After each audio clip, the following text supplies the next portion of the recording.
This video is about Arthur C. Clarke's connection with Comet Atlas and the film Greenland 2020. Now, the trailer for this film, Greenland 2020, is one of the most censored on YouTube during the coronavirus, and it is about the fragments of a comet called Clarke, which are going to hit the Earth, and they have to find a bunker in Greenland to protect themselves. Now, this film, Greenland 2020, is based on a book called The Hammer of God by Arthur C. Clarke, and the comet in this is called Clarke. Now, in December, NASA announced that a large comet called Comet Atlas was coming towards the inner solar system, and that it fragmented into many different parts. And what I'm going to show you in this video is that if you look through Arthur C. Clarke's work, you have a connection with Freemasonry, and you have the connection with the worship of Lucifer, and that the elite and the highest levels of Freemasonry worship Lucifer, and I'm going to explain this in this video. So you have here a clip from the film, and you can see a fragmented comet, very similar to this Hubble image of Comet Atlas. Now, they say Comet Atlas passed the Earth yesterday, okay, according to NASA, but it looks very similar to Comet Atlas.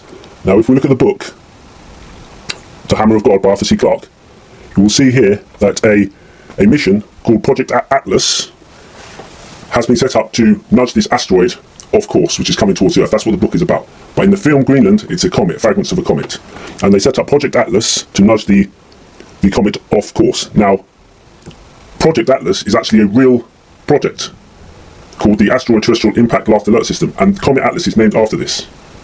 So we have fact replicating fiction, a fiction from Arthur C. Clarke's book. Now, Arthur C. Clarke based his book, The Hammer of God, on another book by somebody else called Lucifer's Hammer. So in this is actually closer to the plot of Greenland 202. So Clarke based his book, The Hammer of God, on Lucifer's Hammer, showing you that for Clarke, God is Lucifer. And I'm going to just show this to you in this video. And so in this book, it's about fragments of a comet which are going to hit the Earth. Very similar to the film, and it's called Lucifer's Hammer, and Clarke based his book, The Hammer of God, on that book called Lucifer's Hammer. Now, Arthur C. Clarke was an alleged paedophile, and when he was in Sri Lanka, essentially what he was doing was abusing children. And Rupert Murdoch covered up the fact that Arthur C. Clarke was a paedophile. Remember, Arthur C. Clarke was knighted and is a friend of Prince Charles. Now, in the film 2001, we have a recreation of the Adam and Eve story, the creation story, based on a book by Arthur C. Clarke. And in the story, we have a monolith arrive to Earth from space.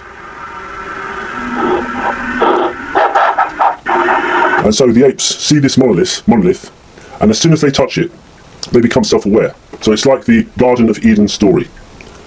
And they become intelligent, and they pick up a tool, and then they beat their fellow chimpanzees, their fellow ape men away. So it's the story of Cain and Abel, and the story of and it's based on the creation story of Adam and Eve. And this monolith represents Lucifer. And Lucifer gives the primates knowledge, and these primates then evolve to become man. And this is the start of 2001.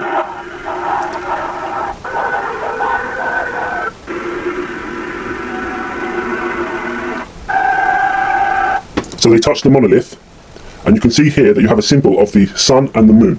Now, this refers to the Baphomet, with the sun and moon symbolism, as above, so below. So they have made contact with Lucifer, and Lucifer has made them aware and has given them intelligence. But through that intelligence, they become aware of death. Okay? And the music from that film 2001 was written by Richard Strauss, and it's based on a book called Thus Spoke Zarathustra by Friedrich Nietzsche. Now, Friedrich Nietzsche was another Freemason and occultist who believed man can become God. In fact, he rejected God, and in the book, Zarathustra is about going beyond God and rejecting God, and man becoming God. And also, man embracing his dark side, his elements, his dark elements as well as his good elements. You can see the black and white of Freemasonry and the Baphomet. So man should embrace all sides of his nature, including his evil side, to become the Superman.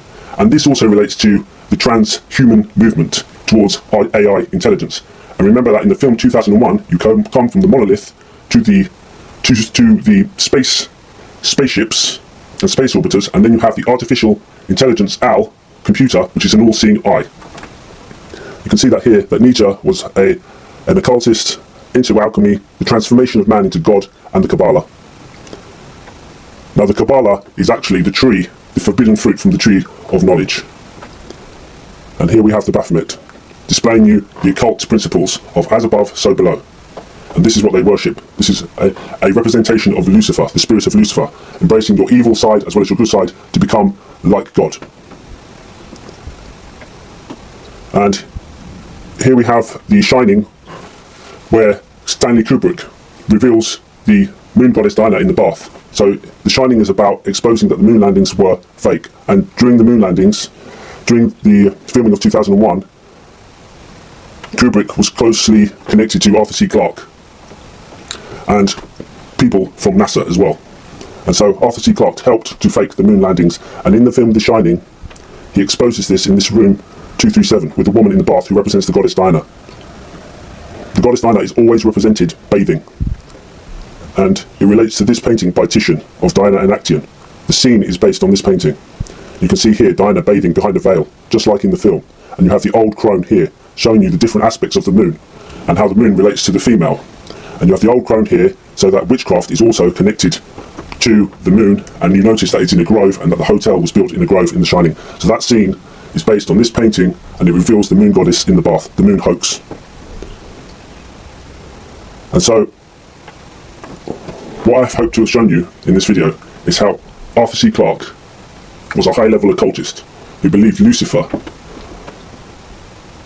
through the monolith, gave intelligence to man, and that the ambition of man in these high-level secret societies is to become God. So the Luciferian promise of man becoming like God. Okay, thank you.